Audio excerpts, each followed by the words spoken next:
এদিকে শরীয়তপুরে মঙ্গলবার সন্ধ্যায় এক নারী প্রকাশ্যে দল বেঁধে ধর্ষণের অভিযোগ করলেও এখনো মামলা দায়ের হয়নি। শরীয়তপুর সদর হাসপাতালের একজন চিকিৎসক জানিয়েছেন, প্রাথমিক পর্যবেক্ষণে মেয়েটির ওপর নির্যাতনের আলামত পাওয়া গেছে। আর পুলিশের ভারপ্রাপ্ত কর্মকর্তা জানিয়েছেন, মেয়েটির পরিবারের কেউ মামলা দায়ের করলে তারা তদন্ত শুরু করবেন। শহীদুল ইসলাম পাইলটের তথ্য ও ছবিতে প্রতিবেদন। আমার তাই দিয়ে একটা জঙ্গলের ভিতরে হয়ে গেছে, কতগুলো লোক দেখছিল, তাও কিছু বলে না। আমাদের কিসের সমাজ, এটা কিসের সমাজ বলে? হাসপাতালে নেয়ার পর থেকেই নির্যাতনের বিচার চাইছে মেয়েটি। প্রত্যেককে বলছে তার উপর মঙ্গলবার সন্ধ্যায় চালানো বর্বরতার কথা।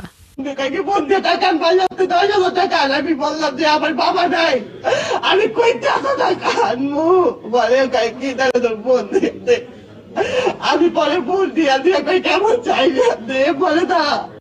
ওইখানে একটা অফিস আসছিল, অফিসের মানুষগুলো দেখছে তো খারাপ কাজ করতে, তাও কিছু বলে নাই। মেয়েটিকে গুরুতর অসুস্থ অবস্থায় এলাকার লোকজন হাসপাতালে আনেন। তারা সাংবাদিকদের জানান, মেয়েটিকে তারা রাস্তায় কান্নাকাটি করতে দেখেন।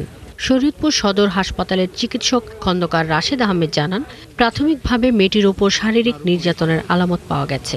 প্রাথমিকভাবে সে তো মানসিকভাবে খুবই বিধ্বস্ত আর কি, ঠিক আছে। আর এক্সটার্নালি যদি বলি, সেক্ষেত্রে আমি তো যেহেতু একজন পুরুষ ডক্টর, আমি তো তার টোটাল এক্সামিনেশন করব না, এক্সটার্নালি দেখা সম্ভব না।